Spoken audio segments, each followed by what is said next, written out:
Ciudadano TV presenta Ecuador no para. ¿Qué tal, amigas, amigos? Bienvenidos una vez más a nuestro programa Ecuador no para. Este 24 de mayo el presidente de la República, Rafael Correa Delgado, se dirigió por última vez al país para su rendición de cuentas anual, tras más de 9 años de gobierno. En su discurso enfatizó lo que llamó como la década ganada. Además, se refirió a temas políticos y al terremoto del pasado 16 de abril que azotó a la costa ecuatoriana. En esta ocasión analizaremos el informe La Nación y para ello contamos con la presencia de Carlos Vaca Mancheno, consejero político del presidente de la República, abogado especialista en Derecho Penal que se ha desempeñado como expresidente de la Comisión sobre el 30S. También nos acompaña Hernán Reyes, licenciado en Sociología y Ciencias Políticas, con una maestría en Análisis de Género en Desarrollo por la Universidad de East Anglia en Inglaterra. Se ha desempeñado también como docente tanto dentro y fuera del país y fue integrante del Pleno del Consejo de Regulación y Desarrollo de la Comunicación, Cordicom. A ustedes, como siempre, bienvenidos y gracias por aceptar nuestra entrevista y este llamado al programa Ecuador no para. Vamos a iniciar con un tema que me parece que es importante en estas circunstancias, hablar de liderazgo, de lo que significa para el Ecuador, para América Latina, para el mundo, la figura de Rafael Correa Delgado, quien tiene ya 9 años y medio de gestión, va por los 10 años y ha marcado un importante hito en el Ecuador. Buenas noches, doctor. Gracias, Marco Antonio, buenas noches. Un saludo también a Hernán, a los ciudadanos que nos escuchan. Creo que es importante señalar que los procesos de transformación como los que ha vivido el país son procesos que principalmente, esencialmente, tienen un componente o tienen un factor de un gran encuentro social. Es decir, estos grandes procesos de transformación solo son posibles con la voluntad de la gente, con la voluntad de un pueblo, con equipos de gobierno grandes y fuertes. Pero indudablemente en este escenario en el que estas transformaciones colectivas son el resultado y son el producto de la historia, es indudable, es innegable además que la conducción, el liderazgo, la fortaleza de la imagen y la fortaleza de la convicción del presidente de la República, de Rafael Correa, ha sido determinante.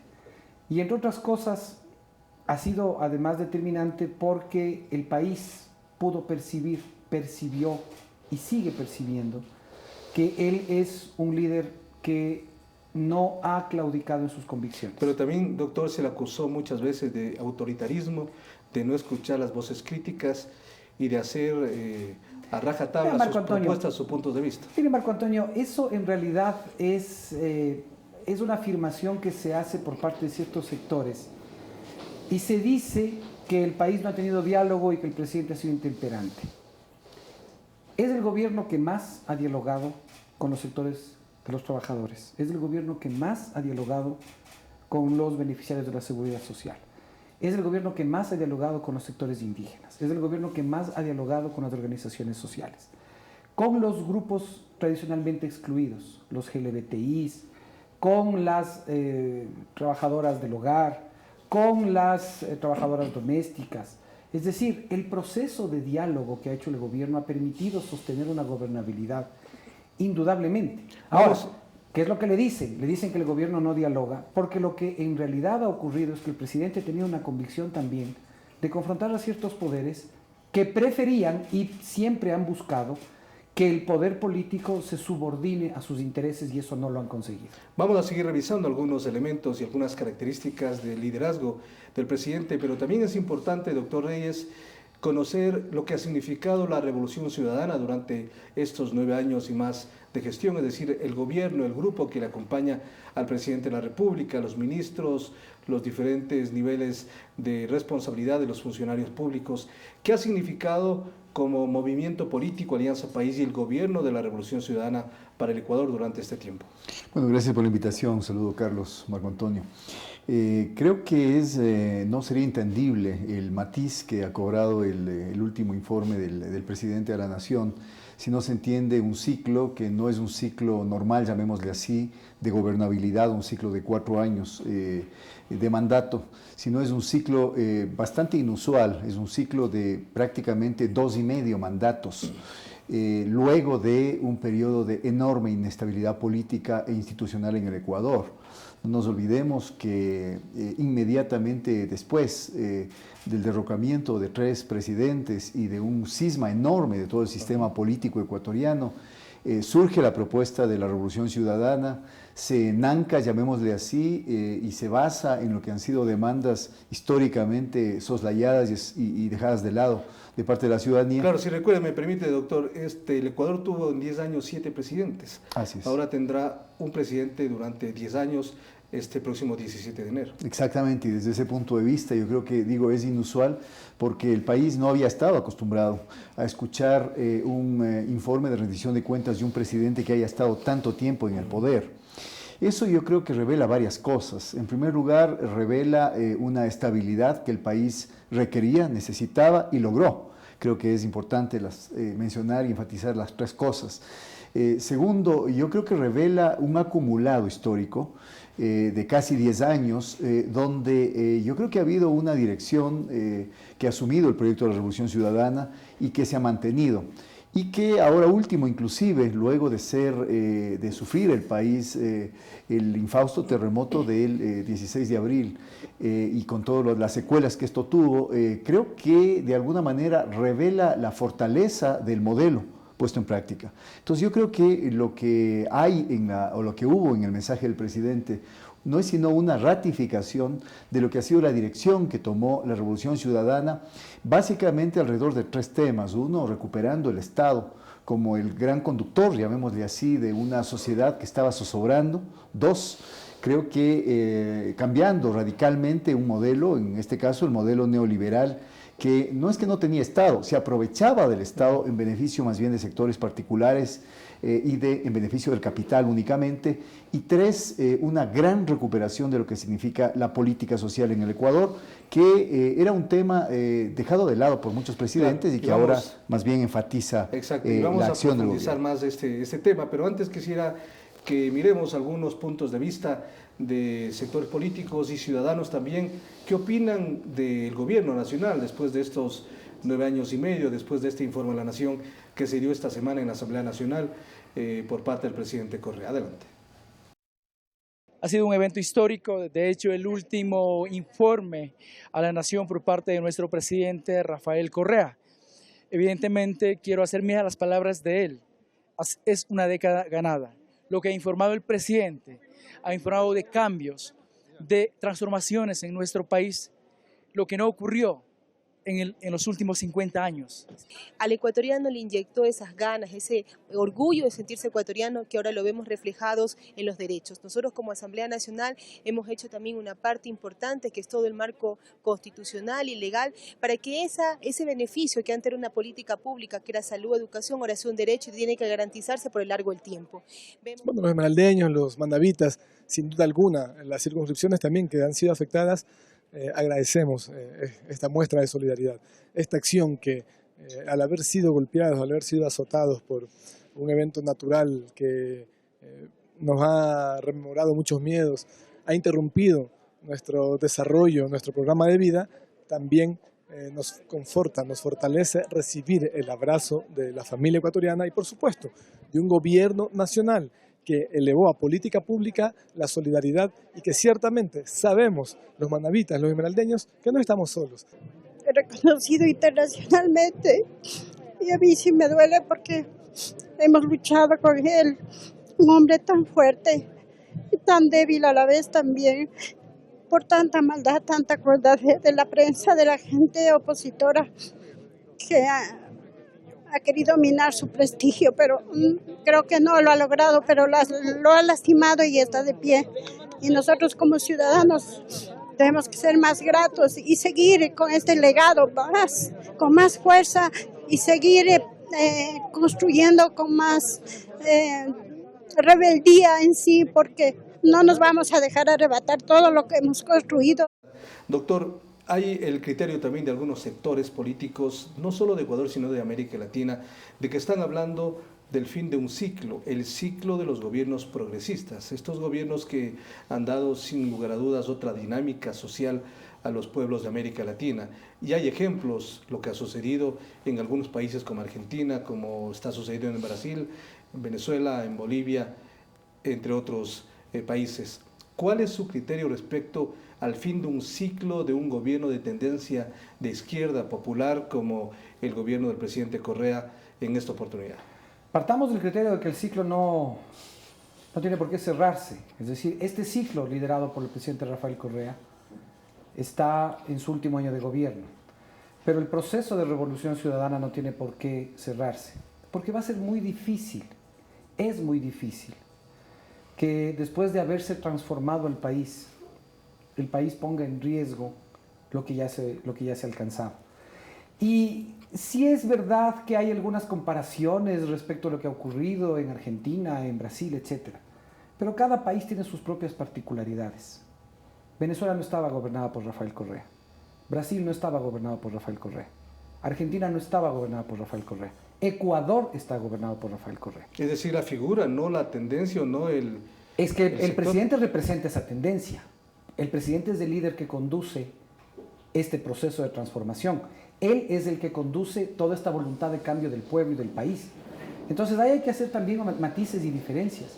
No podríamos hablar en detalle respecto de las condiciones particulares que ocurrieron en Argentina, en Brasil. Podríamos extendernos sobre el golpe de Estado blando que le han hecho a la presidenta Rousseff, sobre el encierro mediático y la manipulación del marketing político en el caso del candidato Scioli de Argentina. Podríamos referirnos a muchos de esos temas. Pero aquí el país tiene un proceso liderado por una persona con convicción, con fortaleza, con coherencia política, ideológica, y las condiciones del Ecuador son completamente distintas, independientemente de que se pueda pensar en esto. Pero fíjese, hace poco el presidente Evo Morales fue reelegido. Nicaragua, es decir, los países que han tenido una posición progresista, son países en los que hay todavía y existe todavía. Claro, pero el presidente Morales también sufrió una derrota política hace poco, después de haber sido electo. Una derrota con una diferencia mínima, con un ataque violento de los medios de comunicación y en las redes sociales, pero que corresponde a unas particularidades muy específicas de lo que ocurre en ese proceso. Correcto. Insisto, Bolivia no ha sido gobernada por Rafael Correa, es Ecuador el que ha sido y el que está siendo gobernado por este presidente. Doctor Reyes, en este mismo ámbito que estamos hablando respecto al impacto de la política en algunos países de América Latina y en Ecuador particularmente, se ha evidenciado sin duda que diferentes medios de comunicación en el Ecuador y medios internacionales también están ya hablando de la figura de Rafael Correa, que ha perdido popularidad, que ya no tiene el mismo efecto en cuanto a su credibilidad o a su gestión, y el gobierno nacional de igual forma. Se habla de un porcentaje mínimo de apoyo al presidente Correa de parte de algunas encuestadoras que tienen un fin específico. ¿Cuál es su criterio respecto a esto, a los grupos sociales, a la gente que ha salido a las calles, a las mismas redes sociales que se están refiriendo ya en otros términos al gobierno y al presidente Correa? Bueno, de hecho, tras 9 años y medio de gestión y una vez que se cierra el ciclo del presidente Correa, efectivamente habrá que ver qué sucede en 2017 y si continúa preservándose, digamos, el legado de lo que han sido estos años o no. Yo creo que ha variado significativamente el clima de opinión en el país. Yo creo que está ya calentándose el ambiente preelectoral. Del ambiente preelectoral al electoral no hay sino un paso. Y creo que efectivamente hay que reconocer que sectores políticos que han venido crecientemente posicionándose en la mira de los futuros electores, de los próximos electores, para llamarse a sí mismo la alternativa, de denominarse como la alternativa para este gobierno. Yo creo que están muy cercanos ahora al trabajo mediático. Me llamó mucho la atención ver cómo en los medios de comunicación se preparaba al lector, al radioescucha, al televidente, con lo que iba a ser el informe del presidente Correa y cómo se enfatizaba, por ejemplo, en lo que a criterio de los periodistas y a criterio de los analistas y editorialistas se hablaba de una caída en picada, casi una caída brusca, una tendencia hacia la baja en la aceptación y en la aprobación de la gestión del gobierno. Me llamó mucho la atención porque yo me hubiera esperado que más bien los medios de comunicación ubiquen, porque tienen información suficiente, lo que ahora se llama periodismo de datos, información suficiente de lo que se ha hecho no solamente este último año, sino lo que es el acumulado histórico de estos últimos años, para de alguna manera darle elementos de juicio a su público, a sus audiencias. No, se ha actuado más políticamente, o yo diría más politizadamente, se ha sesgado, dando la impresión y queriendo crear una atmósfera de opinión en el sentido de que ya está de salida el presidente y con él está de salida el proyecto de la Revolución Ciudadana, el proyecto de gobierno y los logros alcanzados. Doctor Vaca, vamos a resumir en una cifra un poco lo que ha sido el gobierno. El presidente Correa habló de la década ganada y durante su informe a la Nación dijo que en el 2007 el tamaño de la economía ecuatoriana representaba 46.000 millones de dólares. Ahora en el 2016 representa 100.000 millones de dólares. Sectores de oposición, algunos analistas críticos del gobierno y con una clara identificación también, han mencionado que el gobierno ha hecho obra, pero también ha despilfarrado muchísimo dinero y no ha guardado el dinero para momentos difíciles como los que estamos viviendo ahora. Vea, Marco Antonio, ciudadanos, toda la discusión alrededor de los recursos del Estado tiene que ver en dónde se colocan y para qué se colocan.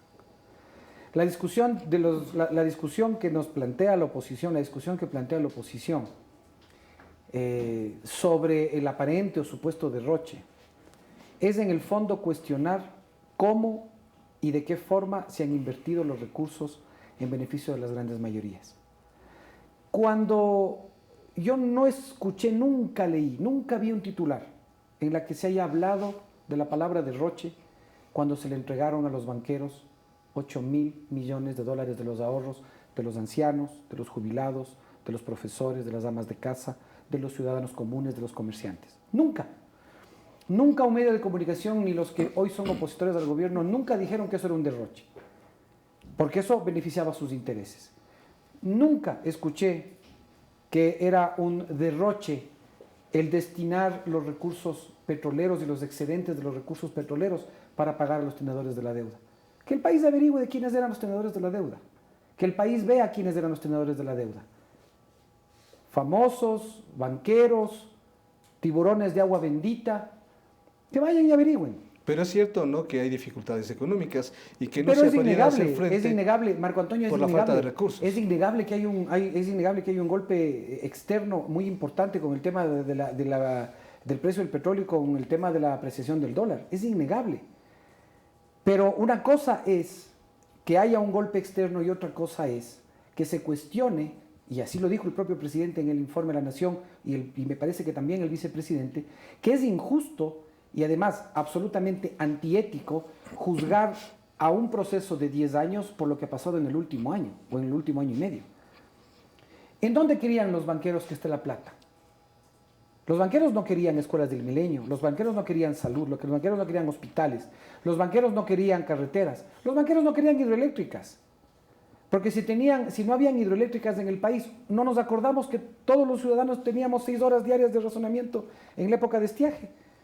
No nos acordamos que eso significaban barcazas de alquiler para la generación de energía de prestantes familias guayaquileñas.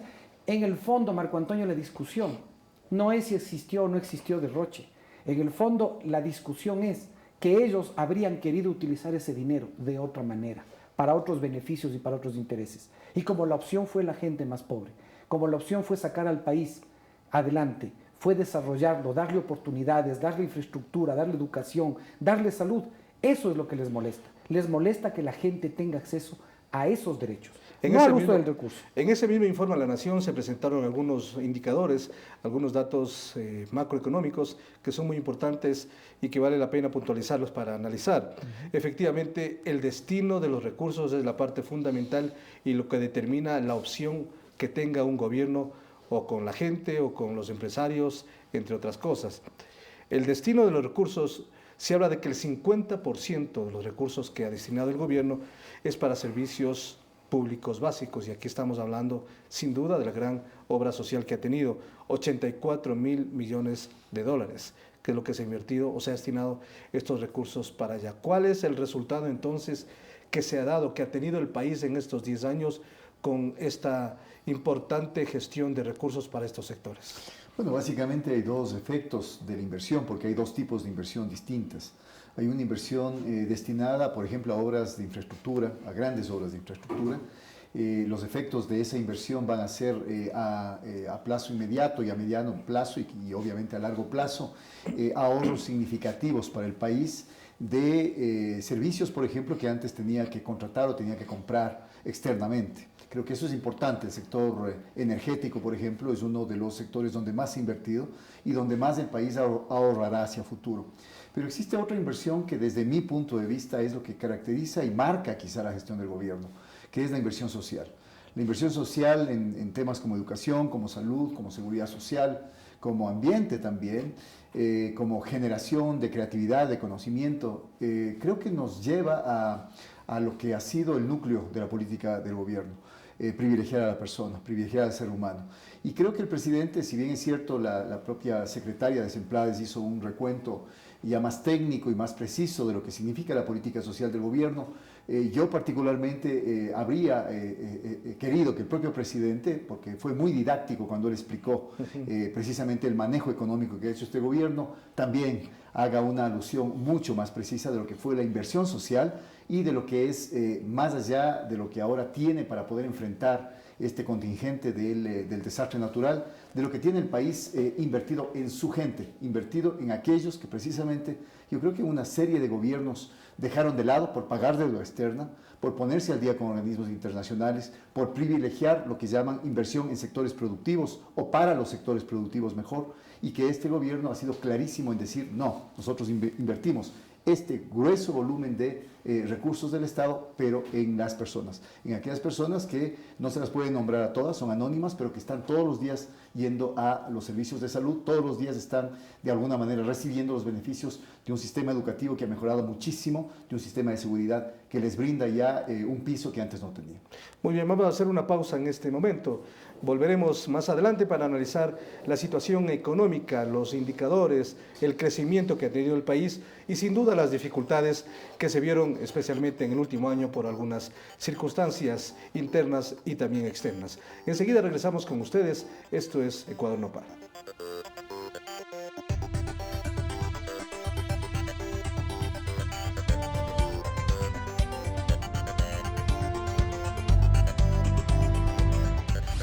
Ya volvemos con Ecuador no para.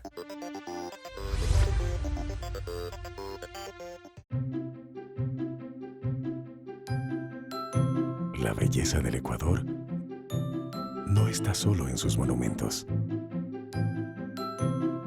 en sus montañas, en sus costas, en su Amazonía, o en sus atractivos turísticos, o en sus experiencias únicas. Está en tu alegría, en tu calidez y honestidad, en la forma cariñosa de recibir a los turistas y en tu hospitalidad. Así convertimos al Ecuador en potencia turística, porque su belleza está en la gente. La agencia Andes, la primera agencia de noticias del Ecuador, te invita a conocer su agenda diaria informativa con la actualidad política, económica, deportiva y cultural de nuestro país. Ingresa a www.andes.info.es. donde podrás disfrutar de nuestros reportajes especiales, fotografías de todos los rincones del país y demás productos audiovisuales. Sigue nuestras noticias en Facebook, Twitter, YouTube y Flickr. Agencia Andes, la primera agencia de noticias del Ecuador. Continuamos con Ecuador no para.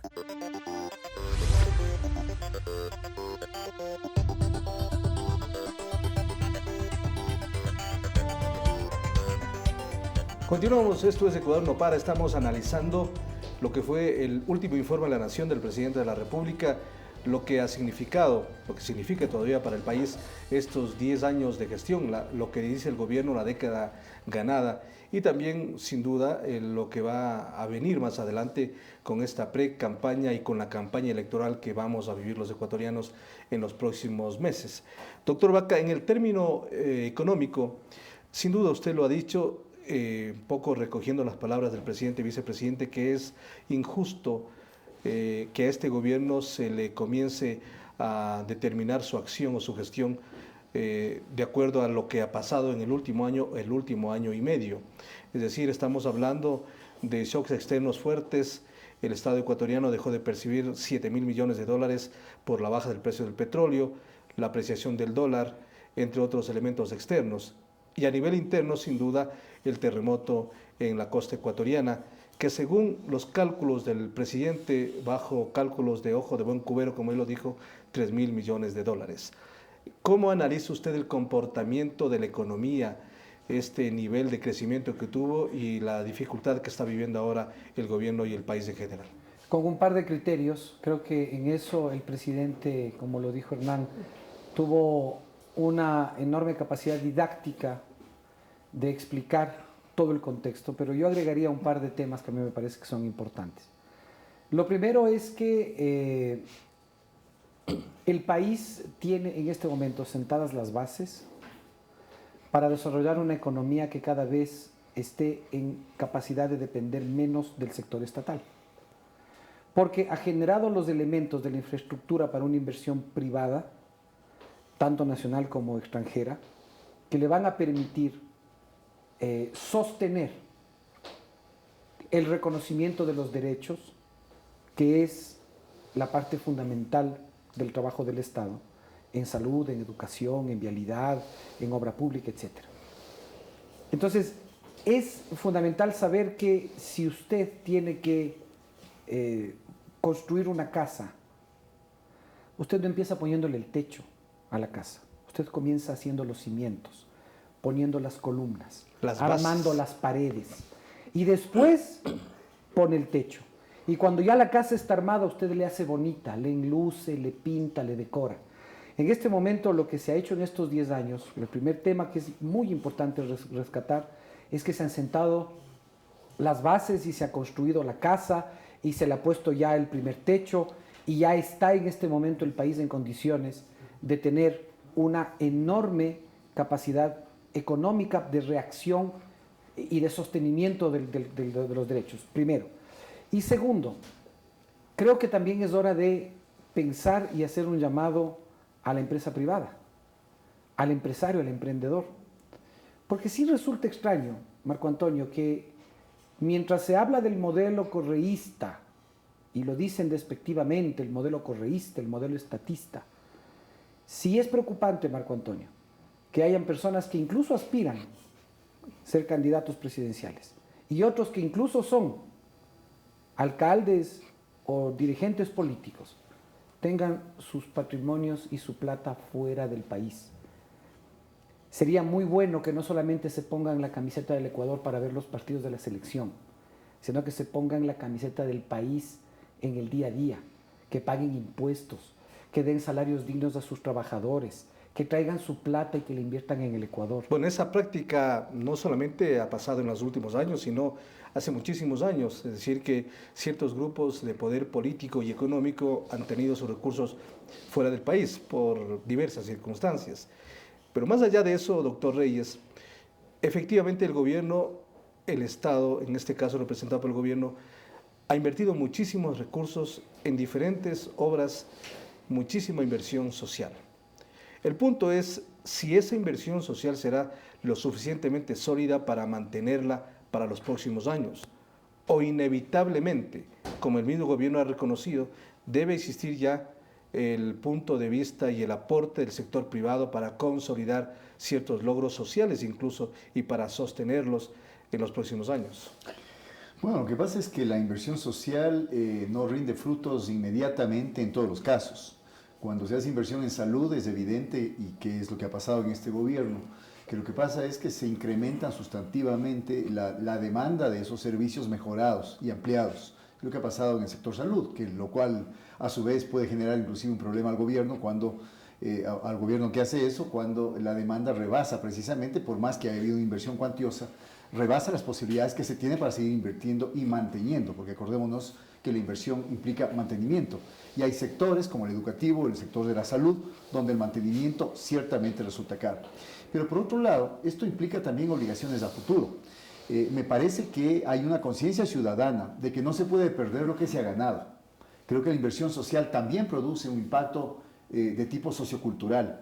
Y desde ese punto de vista, yo creo que ya en las agendas de las opciones o alternativas políticas que están despuntando ya para el 2017, yo creo que ya no van a poder dejar de incluir la necesidad, necesariamente, que estas inversiones sociales. Pero lo mismo se dijo en Argentina, por ejemplo, en donde incluso con mayor poder de convicción político de diferentes sectores de la sociedad lograron muchísimas cosas, pero en un momento a otro, vía decretos, prácticamente han perdido allá en Argentina. Sí, pero acordémonos que, sin entrar demasiado en las comparaciones, pero acordémonos la pobreza conceptual, la pobreza ideológica de planteamiento del presidente Macri. El presidente Macri es un producto de marketing político. Acordémonos que su campaña está basada en un abstracto cambiemos.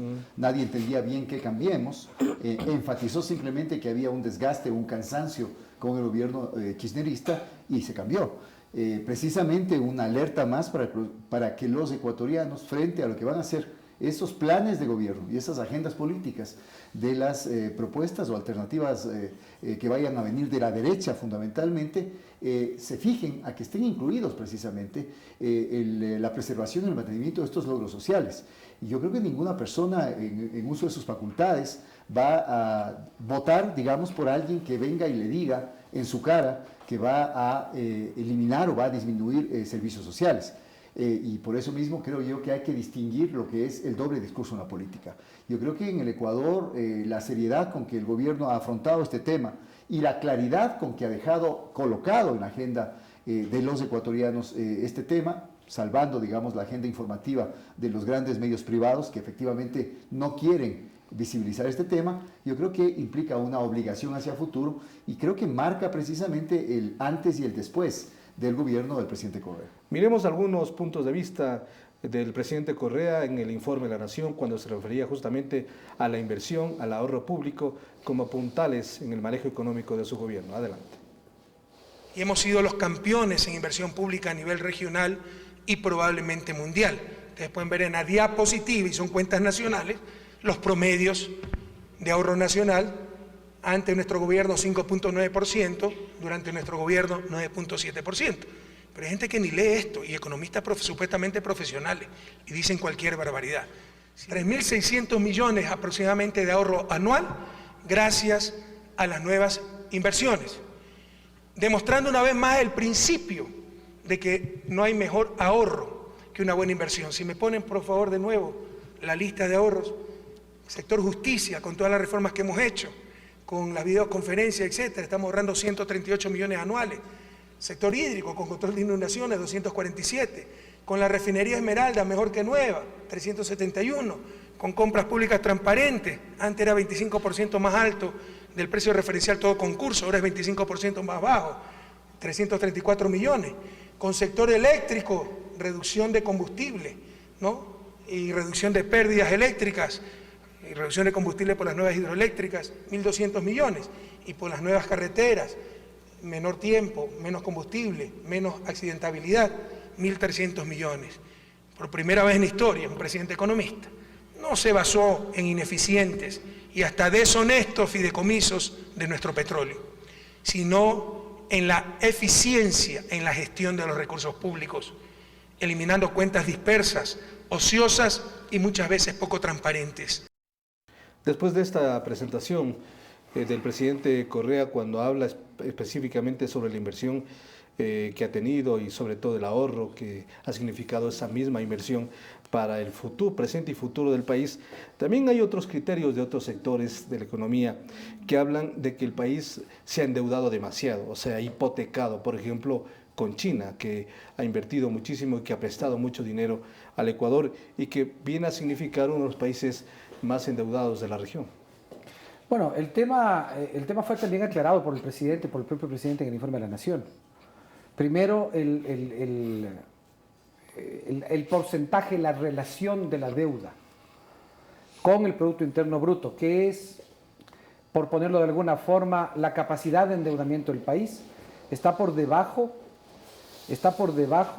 de lo que legalmente, recuerde, Marco Antonio y el país, que fue este gobierno el que estableció por primera vez en la historia un margen máximo de endeudamiento público. Fue este gobierno el que lo estableció. Y esa capacidad de endeudamiento no ha llegado siquiera al límite fijado por la propia ley, aprobada hace algunos años atrás. Al momento tenemos el 32.5%. Exactamente. Y además de la composición de las obligaciones de la deuda, si yo mal no recuerdo la cifra, el 17% apenas es endeudamiento con la República China. Es decir, no es como ha vendido la oposición de que estamos vendidos e hipotecados a los intereses o al financiamiento chino. Eso no es verdad. Pero además otra cosa, y que creo que también es otra vez el problema de fondo más que el problema de la forma. ¿Para qué nos endeudamos? ¿Para qué nos hemos endeudado? Nos hemos endeudado para construir la casa de este país. Nos hemos endeudado para hacer hidroeléctricas. Nos hemos endeudado para hacer carreteras. Nos hemos endeudado para hacer obras de infraestructura, para hacer control de inundaciones. Para eso nos hemos endeudado. ¿Para qué se endeudaban los otros gobiernos? ¿Para qué en la historia del país se utilizaban los empréstitos internacionales? Para cubrir huecos, para pagar intereses. ¿A qué costo? Al costo de que le decían, yo te voy a prestar a ti esta cantidad, pero tú vas a hacer esto. Las famosas recetas neoliberales del Fondo Monetario. Entonces también las cartas de intención sepamos diferenciar, Marco Antonio. Si usted en su familia le dice a su esposa, a sus hijos, vamos a hacer un esfuerzo como familia y vamos a endeudarnos en un carro nuevo, en una casa nueva. Y eso significa que usted tiene que comprometer sus ingresos, una parte de sus ingresos para pagar. Usted lo hace con gusto porque sabe que eso va a quedar para usted. Pero si usted le dice a su familia, vamos a endeudarnos y vamos a comprometer una parte de nuestros ingresos porque quiero hacer una fiesta y nos vamos a ir a pegar una borrachera con mis amigos, o me quiero ir de casino, que ya afortunadamente ya en el país por la propia voluntad popular ya están prohibidos, y usted se farrió la plata y se la gastó, eso es otra cosa. Entonces la oposición lo que pretende es hacerle creer al país que por haber hecho escuelas, carreteras, hidroeléctricas, por haber invertido en salud, por haber dignificado el servicio policial y militar, por haber hecho un mejor sistema de seguridad social, por haber construido obras de infraestructura, por haber hecho puertos y aeropuertos, por eso ellos creen que eso equivale a farrearse la plata.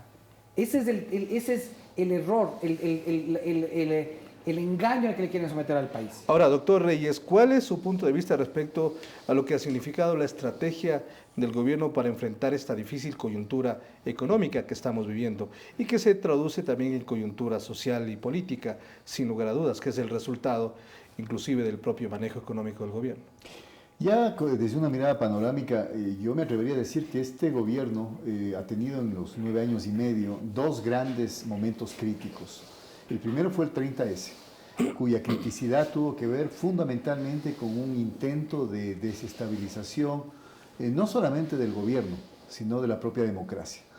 Y el segundo gran momento, diríamos, de crisis es el proveniente del terremoto, que una vez ya cuantificado en términos de lo que significa no solamente la pérdida de vidas humanas y lamentablemente el número de heridos y demás, sino lo que va a significar la reconstrucción, implican, no nos olvidemos, entre 2.000 y 3.000 millones de dólares, a lo que habría que sumar inclusive, como el presidente bien lo anotó, los mil millones más de pago a la OXI, lo cual serían 4.000 millones que no estaban súbitamente contemplados. no estaban absolutamente, ningún gobierno puede contemplar eso.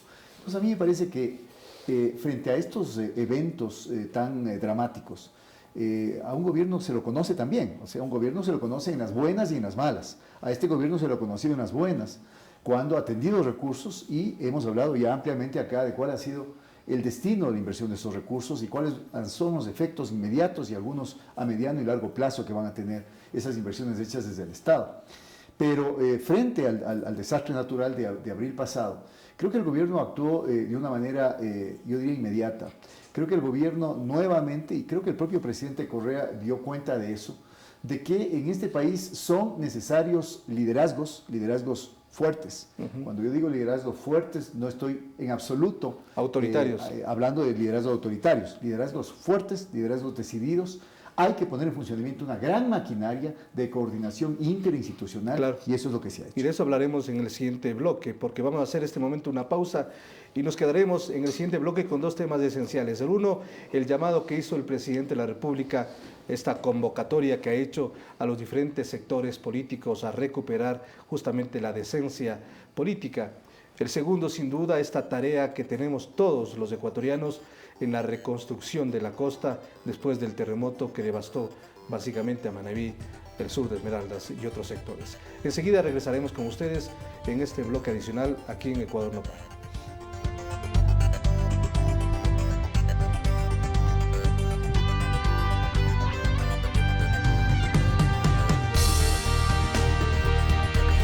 Ya volvemos con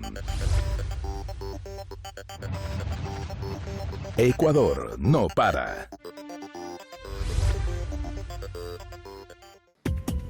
La agencia Andes, la primera agencia de noticias del Ecuador, te invita a conocer su agenda diaria informativa con la actualidad política, económica, deportiva y cultural de nuestro país.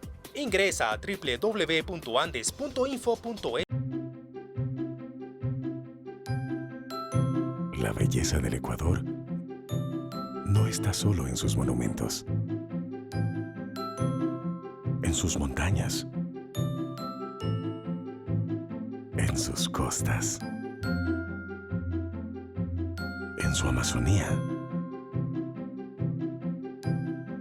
o en sus atractivos turísticos, o en sus experiencias únicas. Está en tu alegría, en tu calidez y honestidad, en la forma cariñosa de recibir a los turistas y en tu hospitalidad. Así convertimos al Ecuador en potencia turística, porque su belleza está en la gente. Continuamos con Ecuador No Para.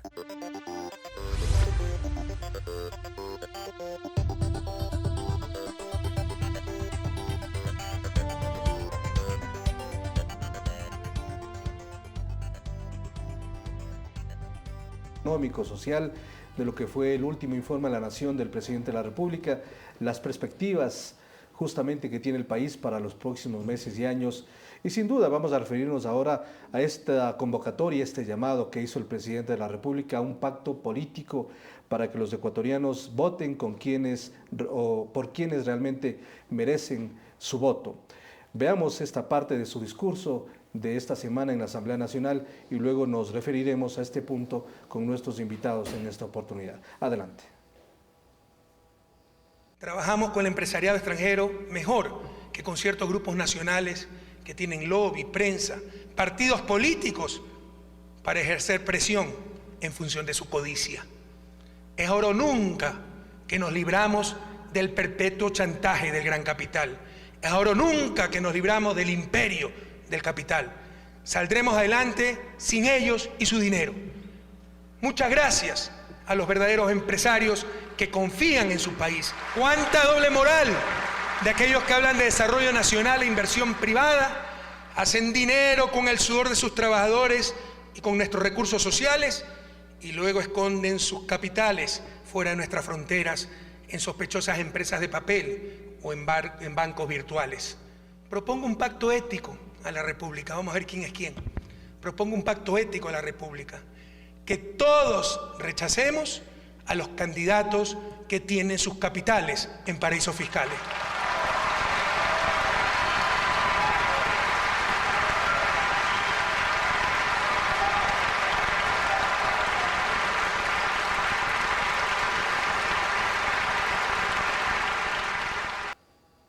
Entonces este ha sido el llamado a la convocatoria del presidente de la República a este llamado pacto ético. Ya algunos sectores de oposición han rechazado este llamado del presidente de la República y han dicho que no están de acuerdo con esta convocatoria y este pacto ético que está solicitando. No me sorprende, ¿no? Marco Antonio, permítame sonreírme, no me sorprende. ¿Cómo podría sorprenderme que el candidato banquero o el banquero candidato rechace el pacto ético político cuando tiene empresas en Panamá y un banco en Panamá? ¿Cómo podría no rechazar la invitación a un pacto ético político el alcalde de Guayaquil si tiene sus bienes y sus propiedades en una fundación en Panamá? ¿Cómo no podría rechazar el pacto ético político un señor socialista que lo promueven para ser candidato presidencial, cuando sepan los ciudadanos y sepan los docentes, estudiantes de la Universidad Andina, que tiene transferidos $10 millones la universidad, en la administración de este señor, a los Estados Unidos de Norteamérica? El doctor Enrique Yaramor. Claro. Ahí debería verse quién es quién. Ahí debería verse quién es quién y quién tiene la suficiente frontalidad y capacidad para decir al país de frente que se presenta como un candidato y que quiere gobernar este país. Pero también hay que preguntarle al fiscal general de la Nación, que tiene su bien en paraíso fiscal también. El fiscal tendrá que responder. La Fiscalía General del Estado es otra función, no es del gobierno. El señor fiscal dará las explicaciones, entiendo de hecho que las ha dado, y me parece que esas explicaciones tendrán que procesarse por los mecanismos que corresponden de acuerdo con la ley. ¿Cómo lo tendrá que hacer el señor Alex Bravo, que fue gerente de Petroecuador? Como tendrán que hacer las otras personas. Es decir, eso no obsta. No le pueden confundir al país. Porque de todas maneras, ahí también hay otro elemento esencial, Marco Antonio, que hay que mencionar. Y recojo lo que mencionaba Hernán. Ya vendrán en época de elecciones a quererle vender al país salsa de tomate. Ya querrán hacer parecer un candidato como que fuera una salsa de tomate o un frasco de mayonesa. Ya le querrán vender con el marketing todos unos discursos y unos cuadritos muy edulcorados de lo que es la política. Porque así como le pasó a la Argentina con el señor Mauricio Macri, yo me acuerdo de un tocayo de ese señor que desafortunadamente también engañó al pueblo de Quito. Hay que tener los ojos muy abiertos. Veamos si es que ese pacto ético político, no me extraña que el señor Lasso no lo acepte, no me extraña que el señor Nebot no lo acepte, no me extraña que el señor Ayala Mora no lo acepte, no me extraña. Pero veamos si otros sectores aceptan ese pacto por una parte y por otra, veamos si tienen la franqueza de no ser salsa de tomate. Veamos si son auténticos y le pueden decir al país lo que realmente piensan y lo que realmente quieren hacer con el país. Veamos si no son salsas de tomate a las que con una frasecita cliché de cambiemos o de que podemos vivir mejor le están engañando a los ciudadanos. Veamos si tienen esa fortaleza. Porque Correa sí la tuvo. Él fue auténtico y dijo, yo voy a hacer un cambio en este país. Voy a convocar una asamblea constituyente. Se acabó el Congreso de la Partidocracia. Vamos a transformar el país y lo hizo. Vamos a ver si algunas de esas otras personas que ahora buscan el voto de los ciudadanos tienen la frontalidad y la valentía de decirle a los ecuatorianos qué intereses esconden. Doctor Reyes, un elemento también sorpresivo, porque si nosotros revisamos los informes a la Nación de años anteriores, siempre hubo algún elemento sorpresivo. Por ejemplo, el año anterior inclusive el anuncio de la amnistía para Alberto Dajic. Yo no sé si en el fondo el presidente está o no está arrepentido ya de esa decisión que tomó, pero esa es otra tarea. Pero en esta circunstancia el presidente volvió e insistió en el tema del envío como proyectos de ley a la Asamblea Nacional de la plusvalía y la herencia. Pocas horas después, diría minutos incluso, ya los mismos sectores que rechazaron hace meses esa propuesta volvieron a insistir y ya hay convocatorias a plantones en algunos sectores de la ciudad y del país. ¿Cuál es su punto de vista sobre la oportunidad política que tiene este anuncio del presidente de la República en esta circunstancia? Bueno, desde el punto de vista sociológico y desde el análisis político, es muy interesante los elementos que han ido aflorando, digamos, en estos 9 años y medio de gestión del gobierno. Los elementos de transparentamiento, o de transparencia, digamos, respecto a cuáles son los límites de la política. La política, se dice que la política es el arte de lo posible, pero no, lo posible tiene determinado techo. O también lo imposible. La utopía política, claro, es aquel sueño por lo imposible, pero la política, la propia gestión, digo, es lo que se logra hacer, lo que se puede hacer, lo que está a la vista, lo que es observable. Y desde ese punto de vista me parece que el presidente ha combinado en estos 9 años y medio poner sobre el tapete temas que son estructurales, de fondo.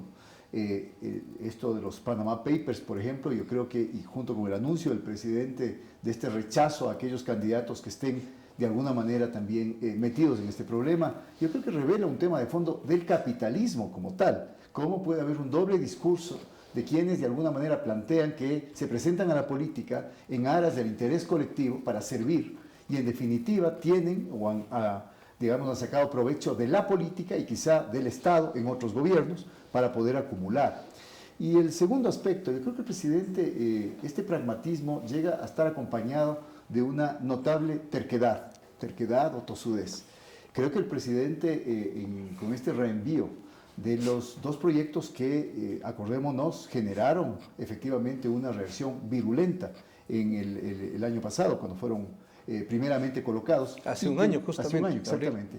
Y que luego, de alguna manera, permitieron, cuando fueron correctamente difundidos a nivel de los diálogos que el año pasado llevó a cabo Semplades, hizo que la gente conozca de primera mano cuáles eran los alcances de esos proyectos y cómo con esos proyectos lo que se pretendía hacer es transparentar, utilizo otra vez la palabra, develar cómo está concentrada todavía la riqueza en el Ecuador en pocas manos, cuáles son los poquísimos ecuatorianos, un par de miles de ecuatorianos que se veían realmente afectados por esos proyectos de plusvalía y de herencias y que curiosamente pertenecían a estos sectores de las clases más pudientes del país que habían hecho negocio de la tierra, que habían hecho negocio de sus herencias y que de alguna manera habían mezclado esos capitales con los capitales empresariales. El sector empresarial ecuatoriano, creo yo, algún momento se verá obligado a autodepurarse. Yo creo que todavía el sector empresarial ecuatoriano oculta mucho del origen, yo diría, no sé si fraudulento, pero por lo menos explotador de su riqueza. Y creo que el presidente Correa, a través de este desafío ético que plantea, está pidiéndole a la ciudadanía que piense precisamente en este aspecto, que no está a la vista porque los medios, los grandes medios de comunicación, no lo van a sacar nunca, porque atenta contra sus valores empresariales y promercado.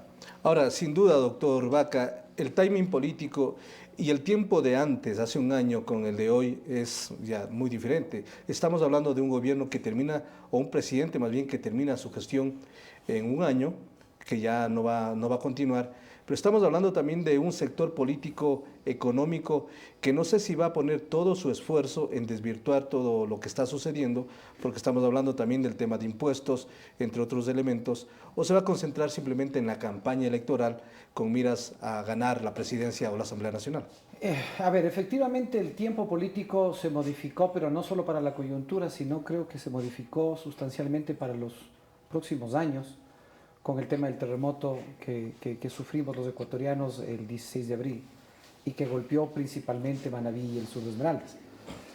Ese tiempo político se vio sustancialmente alterado por muchísimas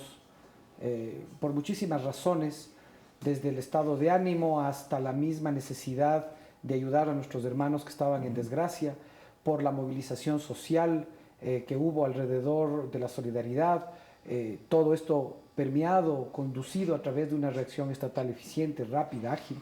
Es decir, yo creo que los tiempos políticos se alteraron y se alteraron en un momento en el cual el país se estaba preparando precisamente para lanzar la pelota en la cancha de las elecciones del próximo año. Y creo que en ese factor, en el entendido de ese factor, y no porque tenga que ver ni siquiera con las elecciones, me parece que el insistir con convicción en el tema de la presentación del proyecto de ley de herencia y plusvalía, después de haber recogido además aportes, hará que uno de cada casi 100.000 ecuatorianos tenga que pagar un impuesto sobre la herencia. Pero más allá de eso, me parece que eso ratifica e insisto sobre esta idea. El presidente es una persona de convicciones y su convicción es que esta ley va a permitir y puede permitir una mejor distribución de la riqueza y que eso va a implicar que como no tiene fines recaudatorios, eso se vaya a donde se genera la riqueza, que es en la educación. Es decir, lo que se recaude se destine a becas para excelencia y calidad y con eso se rompe el círculo perverso de la pobreza, que es falta de educación, pobreza y se reproduce nuevamente en falta de educación y pobreza. Entonces yo creo que ahí hay que volver a mirar cómo manipularon los medios de comunicación, cómo manipularon los actores políticos la información sobre el proyecto de ley de herencia y plusvalía. Y sabe que yo hacía una reflexión y regáleme 10 segundos para compartir con usted una anécdota y con Hernán y con los ciudadanos. En la época de junio, cuando yo veía las noticias, veía un grupo de chicos jóvenes que protestaban vestidos de negro por el tema del proyecto de ley. Yo recordaba que posiblemente cuando tenía la edad de ellos, mi padre sufrió un accidente de tránsito y se quedó abandonado a la vera del camino. Un grupo de ciudadanos, alguien voluntarioso y de buen corazón, lo llevó a donde estaba más cerca del accidente, que fue el Centro de Salud de Machachi. Y cuando llegamos sus hijos a verlo, lo encontramos tumbado en una camilla, solo, sin que nadie lo atienda, no había una ambulancia, nadie le había podido dar una aspirina porque no había, no le pudieron poner un cuello ortopédico, tuvimos que nosotros salir a buscar cartón para ponerle en el cuello y trasladarlo a Quito. Se perdieron horas valiosísimas para salvarle la vida y pocos días después murió. Y cuando yo les veía a esos chicos protestando, yo decía, qué diferencia que ellos estaban protestando aparentemente por este proyecto de ley, cuando a mí la herencia que me dejó el país, que no tenemos hoy, sino el que teníamos antes, fue que mi padre posiblemente pudo haber estado con vida y al lado mío. Es decir, eso es lo que no se pensó nunca. ¿Cuánto transformó el país? ¿Cuánto ha transformado el país todo este proceso de cambio? Y posiblemente para muchos de ellos sea una cosa importante o vital saber que están entre ese grupo privilegiado de uno de cada 100.000 ecuatorianos que tienen derecho o que van a tener que pagar un impuesto a la herencia, compartir una parte de su riqueza. Pero a los otros 100.000 posiblemente no les va a pasar lo que me pasó a mí.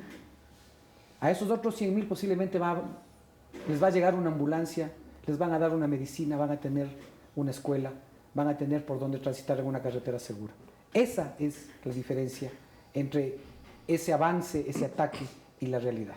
Muy bien, doctor Reyes, su reflexión final respecto a lo que va a suceder ya en los próximos meses. Estamos hablando de varios aspectos y fenómenos, este mismo tema político, pero fundamentalmente lo que los ecuatorianos tendremos como reto, y entiende el gobierno también, la reconstrucción de una parte fundamental de la costa ecuatoriana.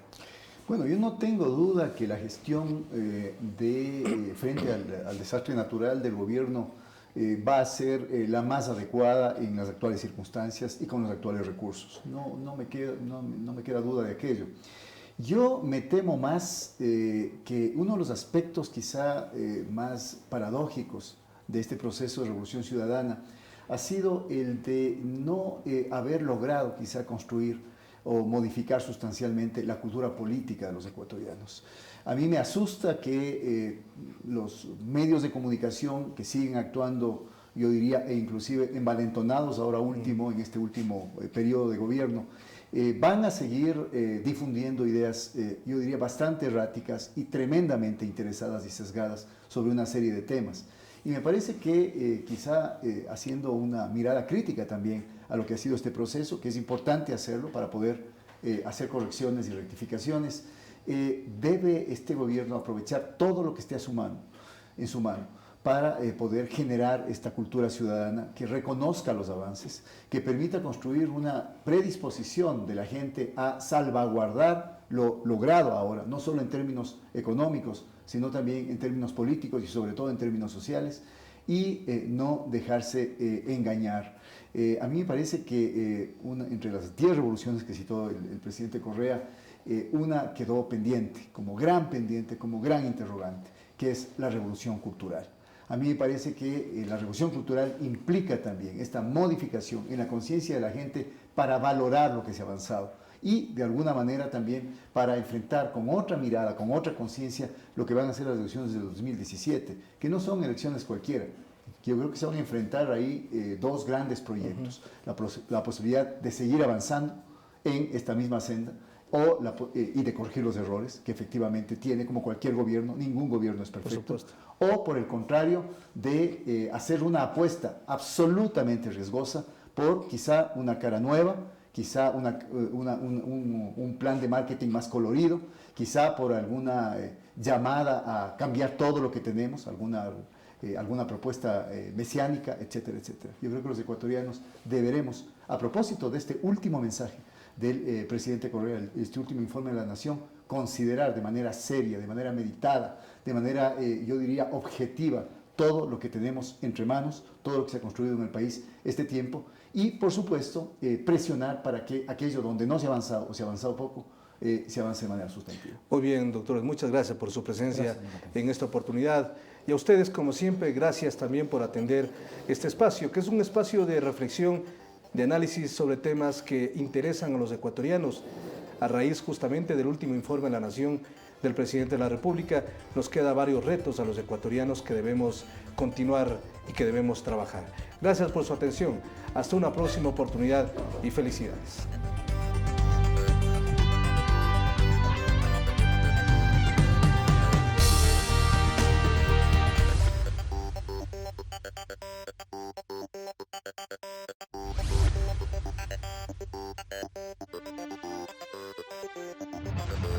Ciudadano TV presentó Ecuador no para.